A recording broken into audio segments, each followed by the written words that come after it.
I woke up one day and they told me I had pancreatic cancer. Wonderful life, wonderful family. So what do you do in that situation? You don't give up. You don't give up. So I tell you, enjoy every minute of your life. Because you're family. Because you're friends.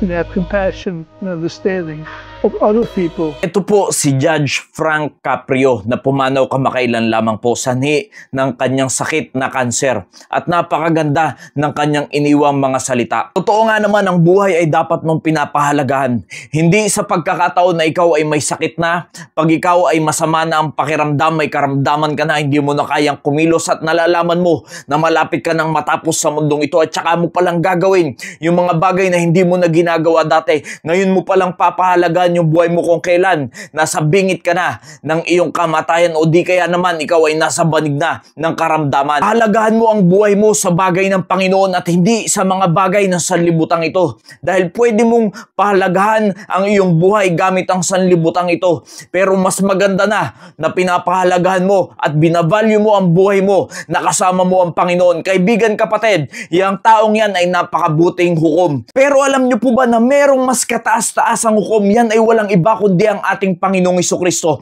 At isang araw, lahat po tayo ay haharap sa ating Panginoon. Kaibigan, kapatid, nawa, hindi ikaw ay haharap doon sa white throne judgment. Yan yung judgment para sa mga unbeliever, sa mga taong hindi sumampalataya sa ating Panginoong Jesucristo. At ang mangyayari dyan, kapatid, ay dediretso yan sa lake of fire. Nawa, ikaw ay mahukuman ng Panginoon sa judgment seat of Christ dahil yan yung mga bagay na ginawa mo sa Panginoon, kung mananatili ba yan o hindi, kung ikaw ba ay nagtapat sa Panginoon o hindi. At hindi usapin dyan kung ikaw ay pupunta sa impyerno, kundi ang usapin dyan, yung mga bagay na ginawa mo para sa Panginoon ay mananatili at magkakaroon ka ng reward.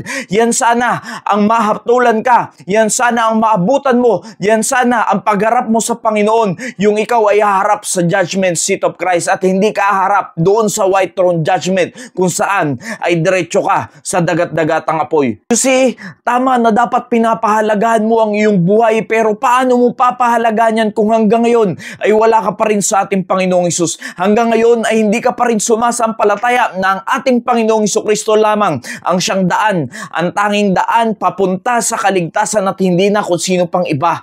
Sumampalataya ka sa ating Panginoong Hesus at mararanasan mo na ikaw ay mabibilang sa pamilya ng Diyos. Dahil tatandaan nyo, mga kaibigan, kapatid, darating at darating sa atin, hindi natin nalalaman kung anong oras, kailan, kung anong panahon ang ating pagpanaw sa mundong ito.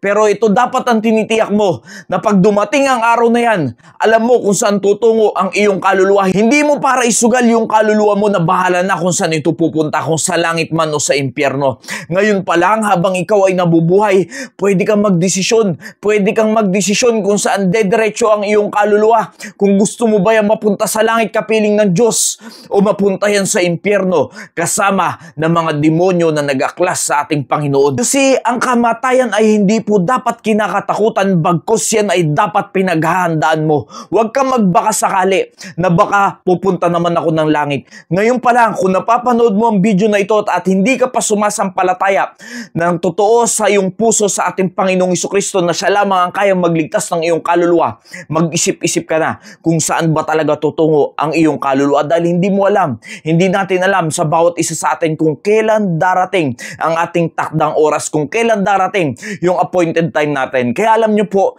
yung lesson dyan sa ating napanood, yes, pahalagahan mo ang iyong buhay. Kaya nga sinabi rin ng Biblia, whatsoever thy hand findeth to do, do it with thy might, for there is no work, nor device, nor knowledge in the grave whither thou goest. Alam nyo po, lahat ng mga bagay na meron ka at mga nakapaligid sa iyo, kung nandyan pa yung pamilya mo, buhay pa, yung anak mo, yung mga kamag-anak mo, kaibigan mo, mahalin mo kung anong bagay ang pinagkatiwala sa iyo ng Panginoon, pahalagahan mo, lalong-lalo na ang salita ng Diyos dahil yan lamang ang maggagabay sa iyo sa mundong ito. Dahil tatandaan mo, pag ikaw ay tuwid na at nakalagay ka na sa kabaong, hindi mo na magagawa yung mga bagay na yan at magsisisi ka na lang bandang huli. Nawa, lahat po na nakakapanood ng video na ito ay magkita-kita tayo sa judgment seat of Christ.